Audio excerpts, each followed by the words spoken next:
maikling kwentong ito ay umiinog sa buhay ng isang katutubong pinuno o pangat sa Kalinga, sa rehiyon ng Cordillera sa Hilagang Luzon. Sa pamamagitan ng salaysay ni Apong Kumalig na siyang paboritong taga-salaysay ng mga bata, malalaman nila ang naging buhay ng bayaning si Macling Bulag at kung paano niya pinamunuan ang pagtuto ng mga tribong buntok sa Kalinga laban sa mga dam na itanayo sana sa Ilog Chico ilang taon na ang nakalipas. Hindi pa halos lumalapad ang likod ng matanda at may unat ang kanyang binti upang magpahinga nang makita niyang tumatakbo ang mga bata na galing sa paaralan. Apong, hindi niyo po natapos yung huling kwento niyo. Ituloy niyo po ngayon, Apong. Siya, magkikwento na ako sa inyo, pero kailangan niyong umuwi agad ha. Dahil basta-basta na lamang napasok ang mga sundalo dito sa atin. Ngunit Biyernes po ngayon, Apong. At ang sabi ni Ina, maaari kami magtagal dito upang makinig kami sa inyong kwento. At kanina, nakita namin ang mga sundalong tumulay.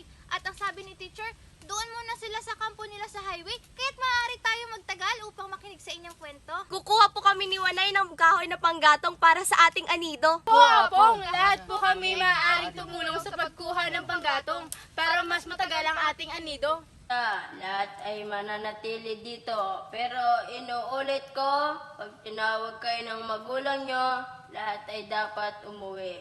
Naintindihan nyo? Opo, Apong!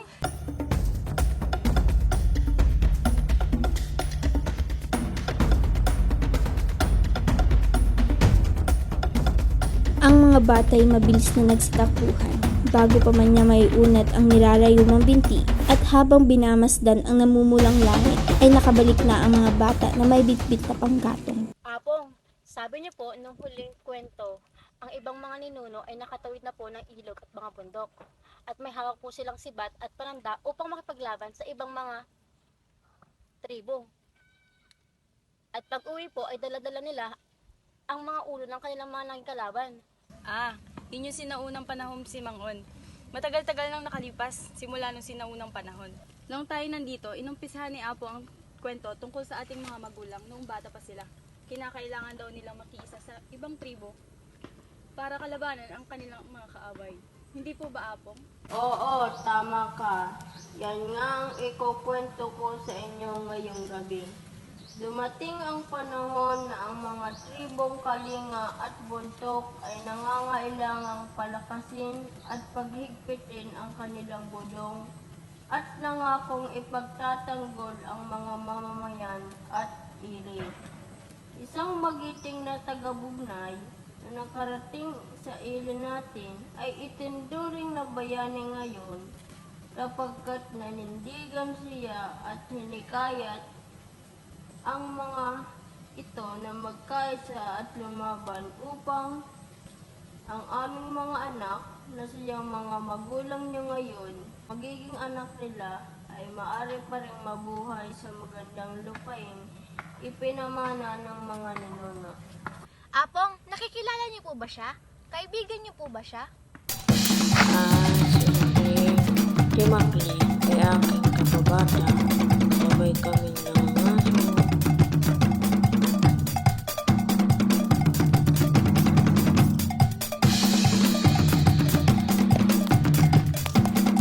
Lumiligo sa ilog, nanguhuli ng isda, sabay lumalangoy,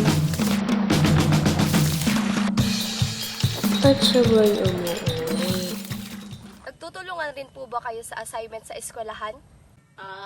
Hindi.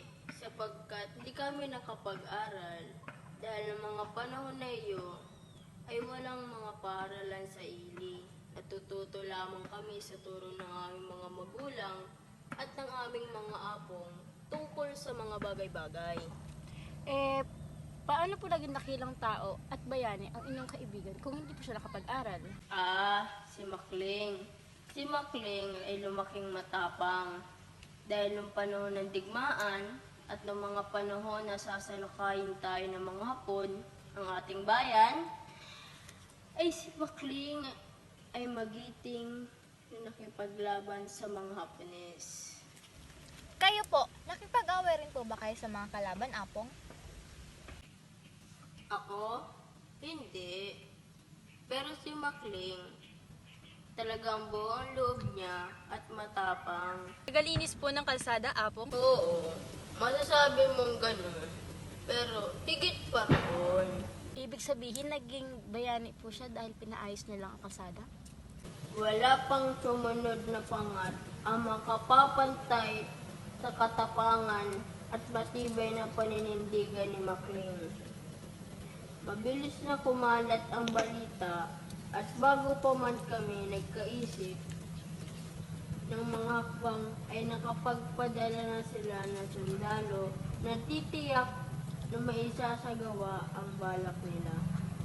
Hindi kami nag-aksaya ng panahon at tawag si Makling ng pulong at sinabi niyang humanda kaming humarap sa mga tagalabas na tiyak na mangungumbinsi na pumayag kami sa balak nila. Ano sinabi ni Apo Makling sa kanila? Naway po ba sila ni Apo Makling?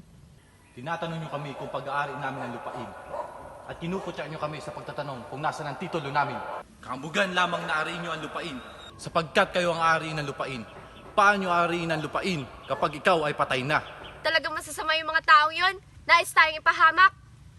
Kaya ang sabi sa amin ni Makling, Ihanda ang mga sandata, sapagkat ang Pangulong Marcos ay tiyak na gagawa ng paraan upang magawa ang dam.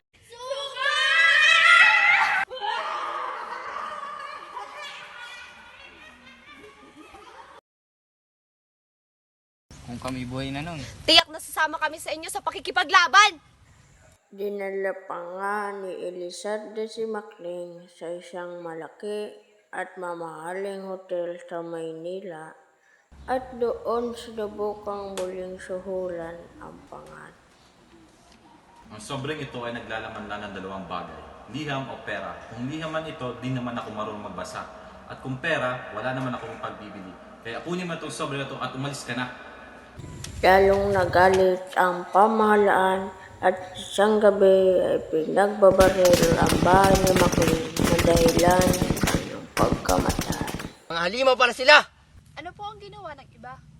Madami sa amin, oo. Kabilang ang inyong mga magulang na kabataan noon ay umawak rin ng sandata at nakipaglaban upang ipagtanggol ang lupaing ninuno. Kung ganun po natalo ang kalaban, matatapang po kasi mga magulang namin. Di nagtagal ay nakita ng pamahalaan na sobrang lakas ng suporta ng mamayang bangko at kalinga laban sa dam. At sa wakas, itinigil na ng dayuhang bangko ang laban dito. At ngayon, alam niyo na kung paano nagiging pangat ang dakilang bayani, ang isang taong may paninindigan at kagitingan. Apong, sasabihin po namin kay Ama at ina lahat ng ibinahagi niyo sa amin sa hapong ito para hindi po nila ito kalimutan. Alam pa nila ang kwentong iyan at balang araw ay uulitin nila sa magiging anak niya ang kwento, ang pangat at ang lupaing ninuno at ang ilog. Gaya ng ginagawa natin ngayon. Siya, sige. Magsiuwi na kayo. Tayo na. Naubusan na ako ng laway sa kakakwento sa inyo. Daming yung tanong eh. Lakad na. Uwi na. Uwi na. Uy. Paalam na po, Apong Chumaling. Salamat po sa kwento ninyo.